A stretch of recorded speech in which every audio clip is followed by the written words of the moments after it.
Today, I wanted to talk about 10 things that you can do to overcome intimacy issues. So, whether you're single or you're in a relationship and you notice, like, wait a second, I think I might have intimacy issues. So, first, let's talk about what are some signs of intimacy issues.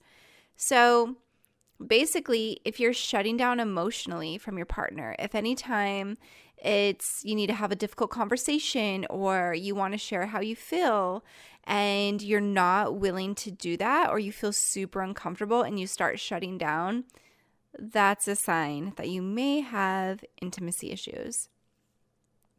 Also, if you know that your partner needs you or they need your support or they need you there and you don't show up, that could be an issue. You're just not supporting them, or you're putting pressure on them to sabotage themselves. Like, for instance, with Keone trying to, get healthier, and if I was to come in and, eat cake in front of him all the time and be like, I know eventually he'll have to be able to be somewhere with cake and be okay. Either eat the cake or don't eat the cake and be happy with either decision.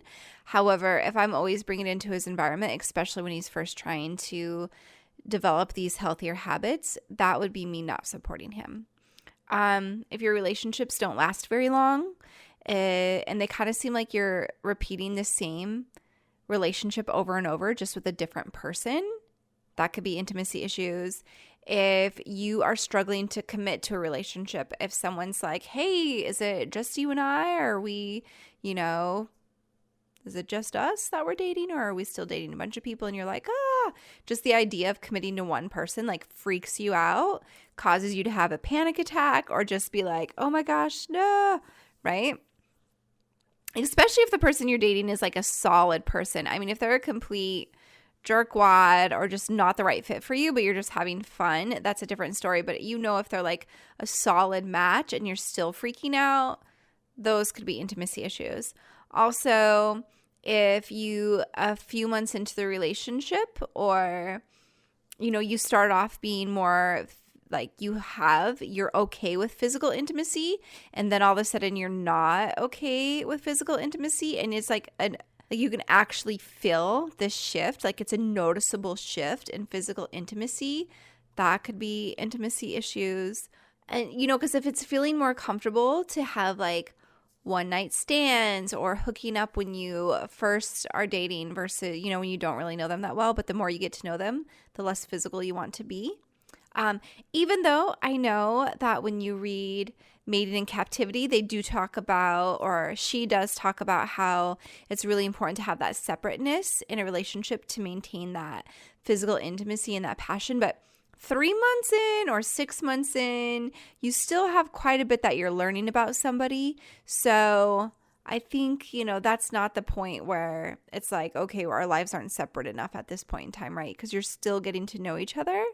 So definitely be aware of some of those things. If you will only date people that aren't a good match for you, and you're hanging on to people who aren't maybe treating you very well, because that the relationship's never going to go anywhere anyway, like long term, that could be an intimacy issue.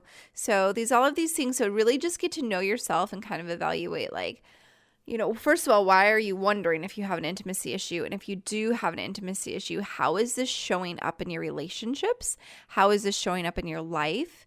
And when and why do you think it started? So figuring that out could be really helpful for you. So these are some things that I think you could do to help you break through your intimacy issues. So I have 10 here. I mean, there's way more, but for the episode's sake, we'll go for 10. And I wanted to do this because I had someone ask me, are there any resources you have or know of for single people with intimacy issues? But I really think these could work with anybody, whether you're already in a relationship or if you're dating or if you're single and not ready to date. and just being self-aware enough that, you know what, maybe I do want to work through these. So definitely, obviously I'm going to say working with someone, someone to help you brainstorm, talk it through, explore, experiment with healing things to do, ways to heal or things to try to work through that intimacy issue. So definitely, a therapist, a professional hypnotist, a life coach, any type of coach, basically. There's so many of us out there, right? Like confidence, love, relationship, all of those things. Now, I am going to say, and if you do want to go to a therapist, that I highly, highly recommend therapists that are marriage and family therapists, because they work with the lens of the entire system, and that's really powerful. Plus, as a marriage and family therapist, you could have like 20 people in the room and like handle it. You can do really well because that's what you're trained to do. You're trained to work with the system and with multiple people. So if you're going the therapy route, do a marriage and family therapist. If you are wanting to work with a coach, just make sure they feel like a good fit for you and somebody who you think that will meet you where you're at and help inspire and work with you and hold you accountable as well. So sometimes we want to start at home. Sometimes we don't want to go to a therapist or have a coach. Maybe we can't afford it, or we think we can't afford it, or we can't find somebody that feels really like a good fit, or because our intimacy issues are getting in the way and we don't like feeling vulnerable. So if we're not going to want to feel vulnerable, we're not going to want to talk to somebody, right? So that means you probably got to start at home. And you do this by maybe reading some books or journaling. So I think you could definitely check into, so there's this workbook that's called the Self-Love Workbook. That might be a good place to start. Mating in Captivity, that could be a really good place to start.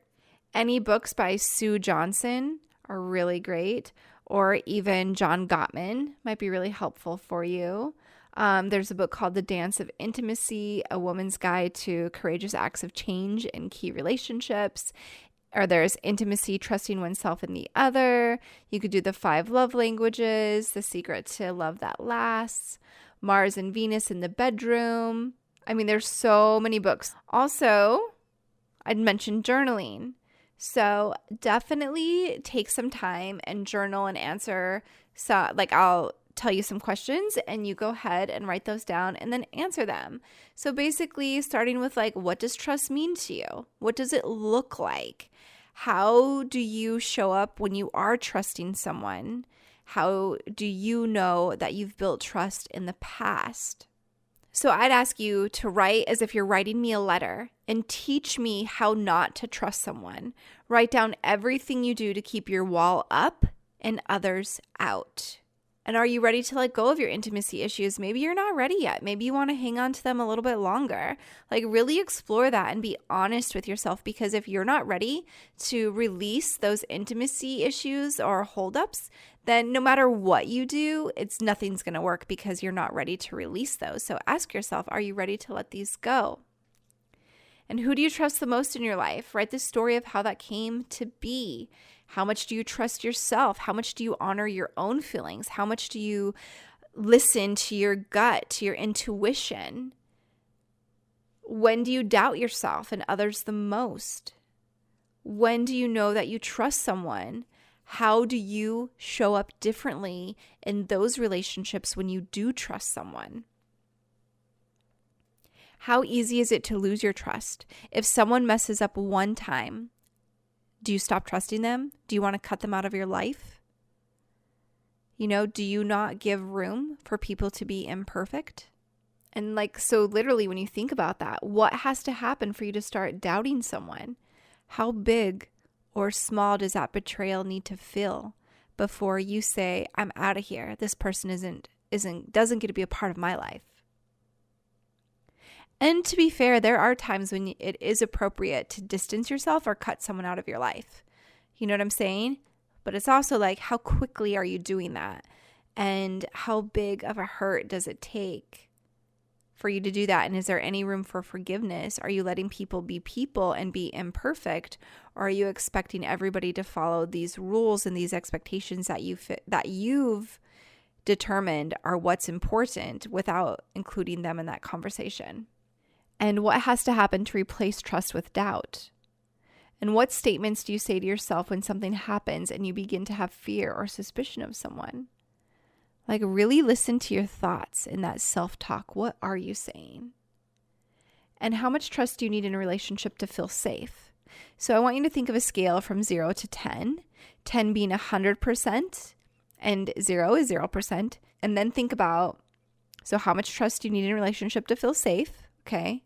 And then what brings your number up on that scale and what brings your number down on that scale? So what brings you more feelings of safety and security and trust, and what happens that brings you into a state of feeling unsure, uncertain, unsafe in that relationship?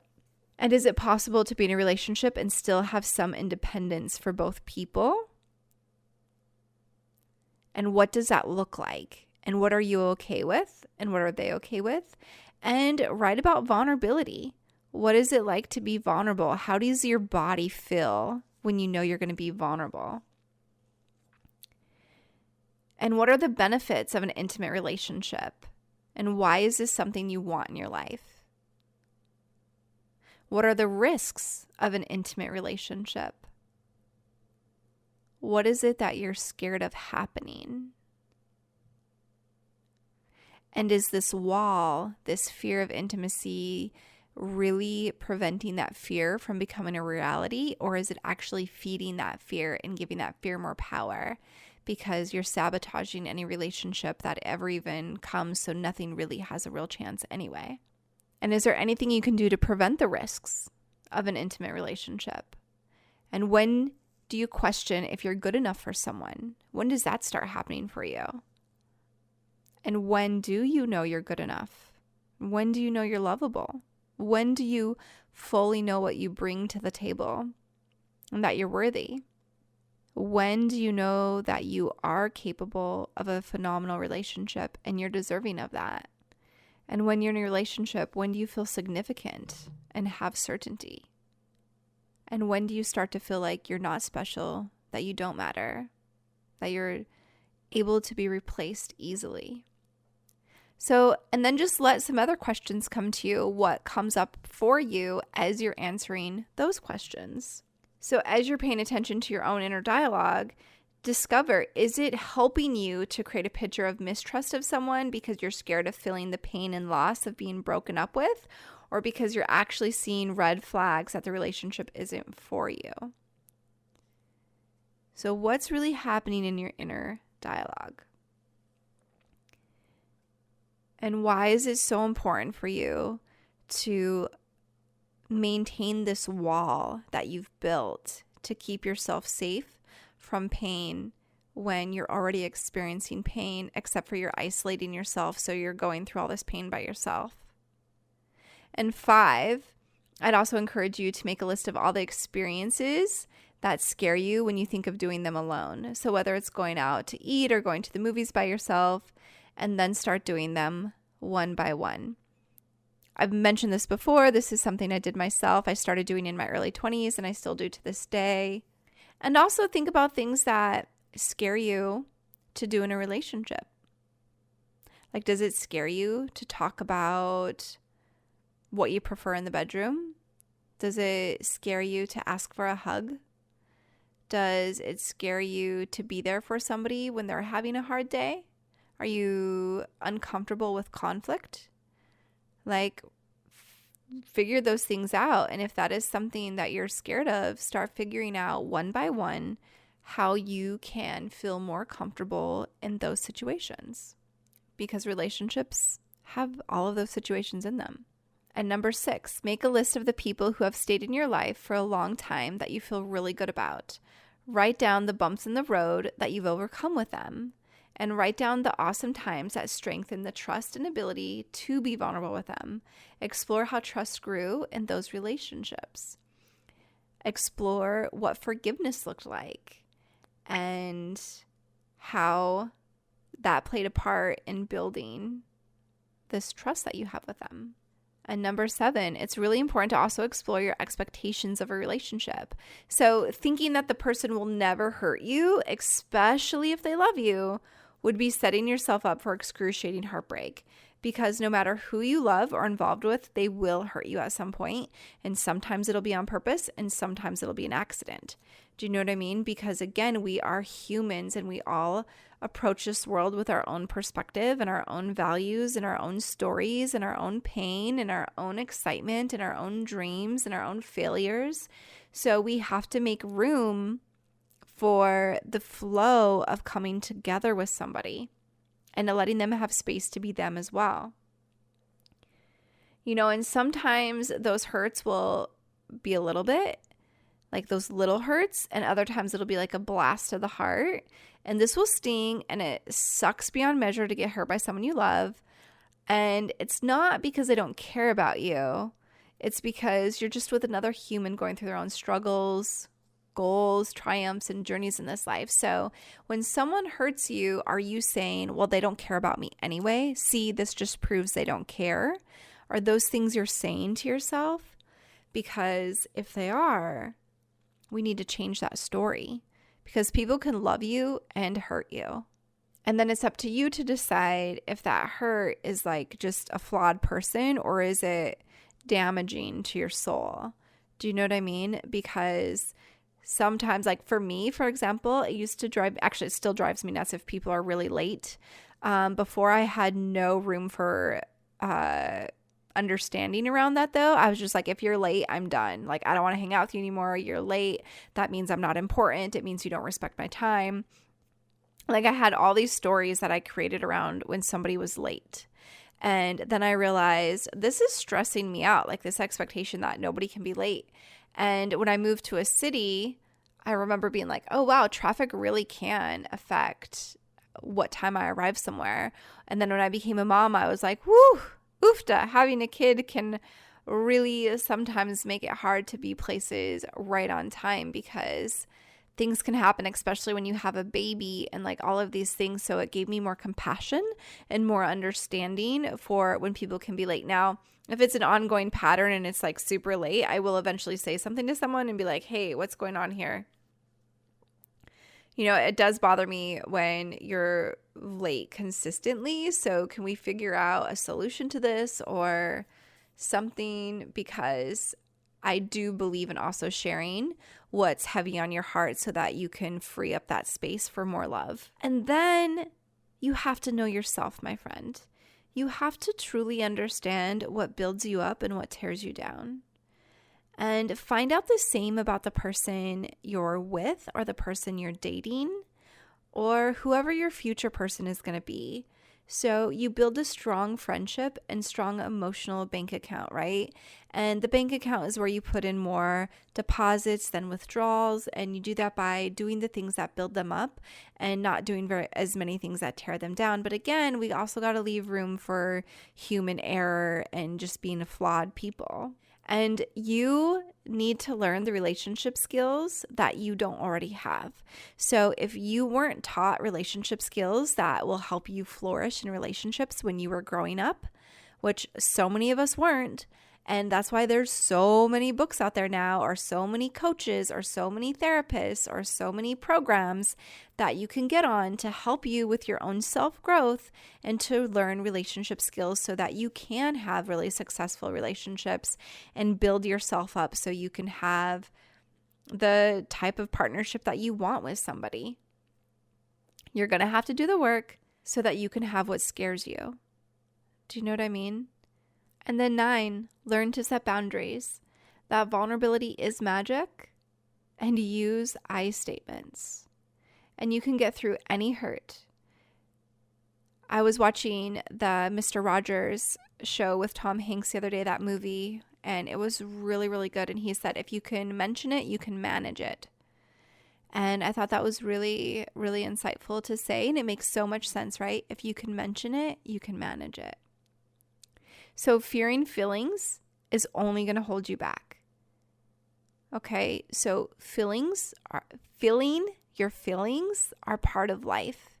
And it's a good thing to have feelings. And you know you're alive when you're feeling things, okay? When you're feeling your emotions and you're expressing yourself, and you're, practice some stoicism if you want, so that you can stay in like a state of joy versus having those extreme up and downs. But definitely learn to set boundaries. Say your I statements, right? Like, I feel blank when blank. In the future, I need blank. Is this something you can agree to? Right? And you do that, and then you could say, like, that is a time where some people do put like a consequence in there. Well, if this doesn't start happening, then I'll blah, blah. But you really can only put those consequences in if you're actually going to follow them.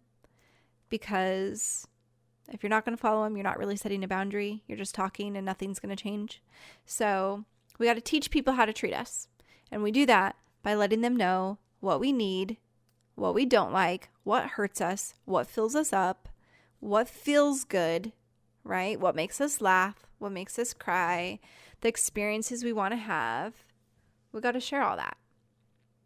And 10, while you are going through overcoming and breaking through your intimacy issues or holdbacks or limitations, you got to be gentle with yourself along the way. Growing hurts. It's uncomfortable more than it feels awesome. However, once you're through that growth spurt, your life has changed, and you're closer to being the person you want to be, who you were meant to be, experiencing the relationships you want to have, and knowing that no matter what happens in that relationship, no matter what the outcome is of that relationship, that you are valuable, you are enough, and you are lovable. So remember, you can do this. You can do hard things, and leaning into or moving through the pain is something you can do. You can face it and move through it. You don't have to live there anymore. So that's it. Those are 10 steps that I would give you in breaking through any intimacy limitations you have. And your journey is going to start with you and realizing that you want different relationships in your future than you've had in your past, or that you're currently having right now. So you can enhance your relationship experience just by healing and approaching things differently on your part. So instead of thinking that other people need to change in order for you to feel better, it's actually you do your part and you make the changes that will benefit you and the people around you, right? Focus on your part and let the freedom become a part of your path, and the relationships that you can have with even just with your friends, with your lover, whatever, whoever you're in relationships with. When you do that work, when you learn the relationship skills and you heal the pain and you break down that wall and you let yourself dive into intimacy, you get to experience love in a whole new way.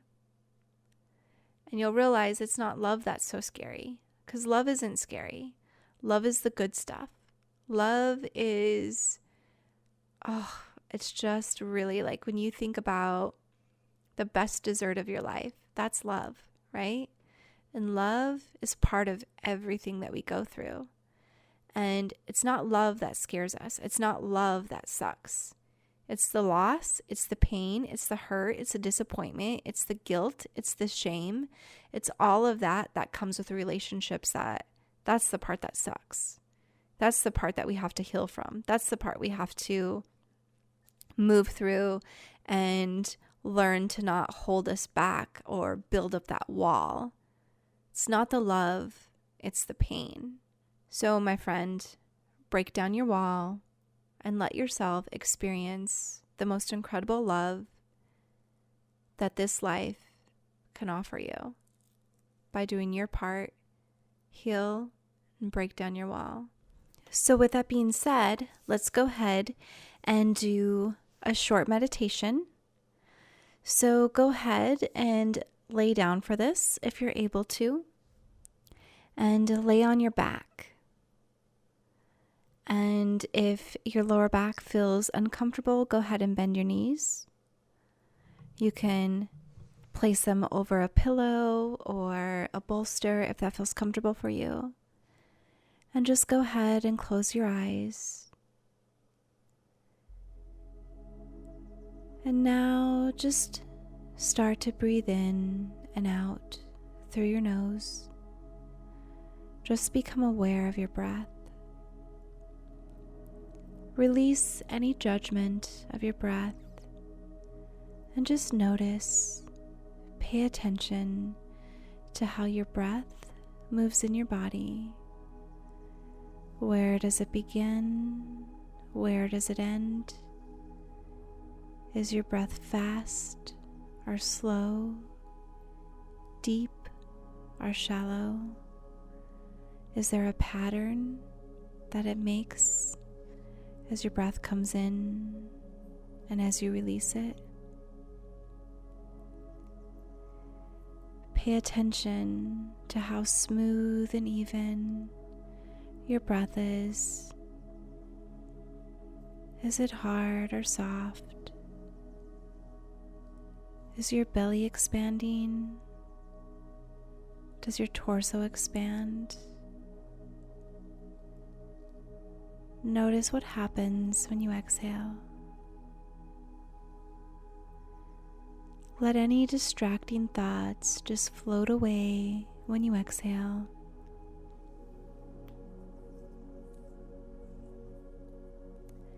And then just bring your attention back to your breath.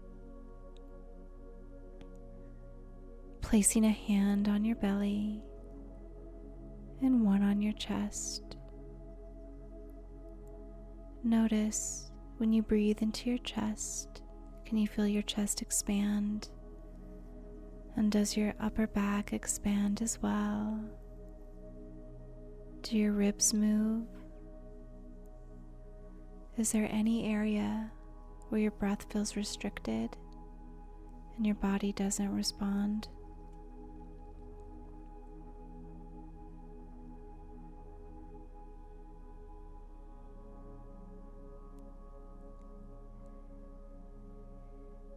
And now, pay attention to your belly, and as you breathe in, bring that breath into your belly, and notice and pay attention to the way it feels when your belly fills up with air. Does your lower back move?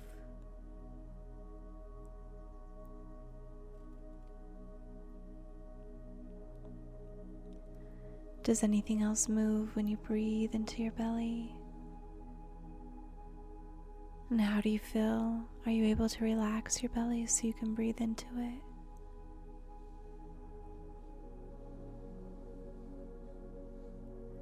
Is your breath getting stuck anywhere when you breathe in? Does it get stuck in your throat?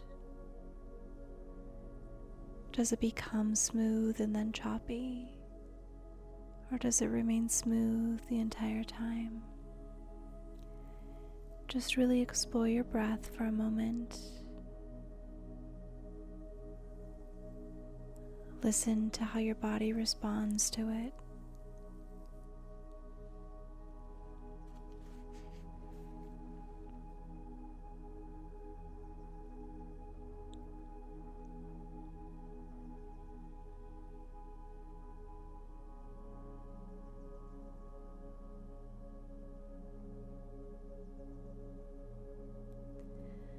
Very well.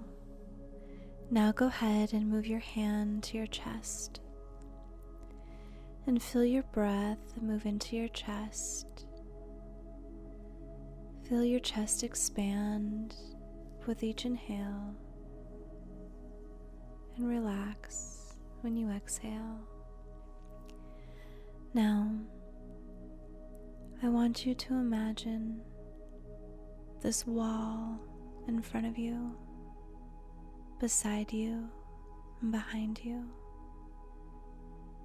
It's been a lifetime of work building this wall around you. seeming as if it will protect you from emotional pain. However, you realize that this wall is also preventing you from living freely, from experiencing love the way you are meant to, including loving yourself unconditionally. And you now realize it's time to start taking this wall down, to allow yourself to experience love deeply and completely, and that you're strong enough to make it through any pain that comes your way.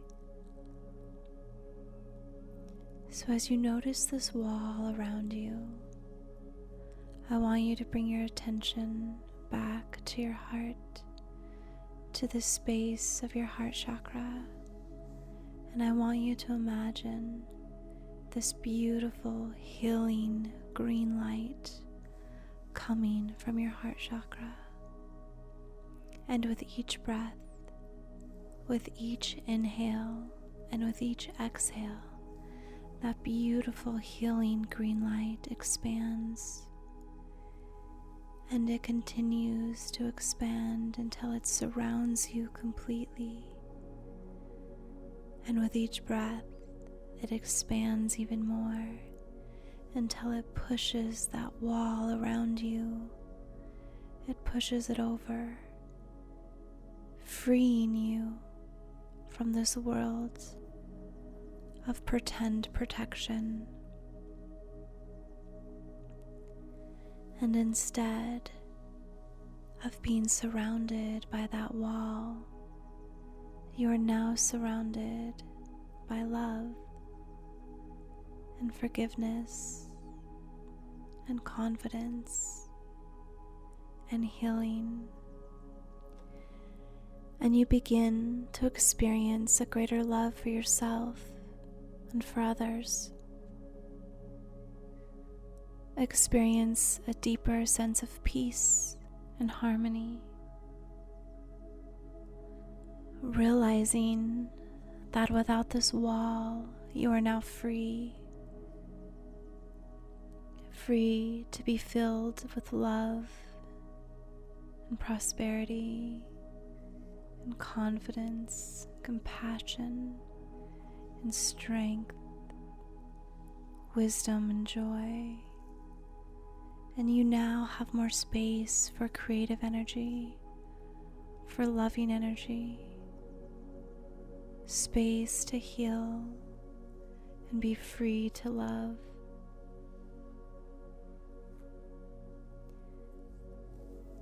To give love and receive love. And this feels really, really good.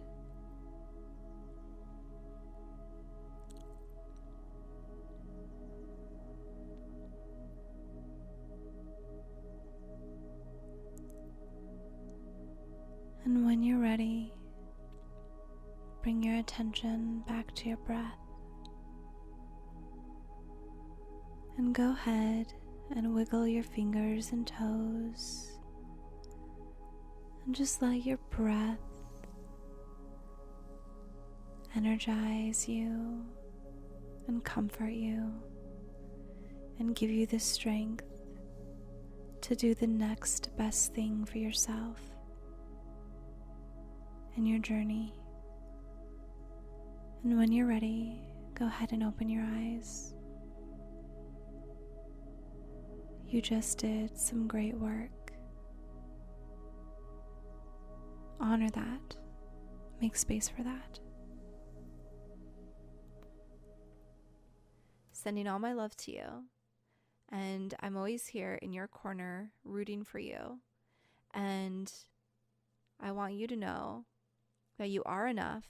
You are lovable. You can do this. I'm here for you. When you're determined, you'll find a way. And don't let the hard days stop you. Let the hard days motivate you. Okay? Sending so much love to you. Bye.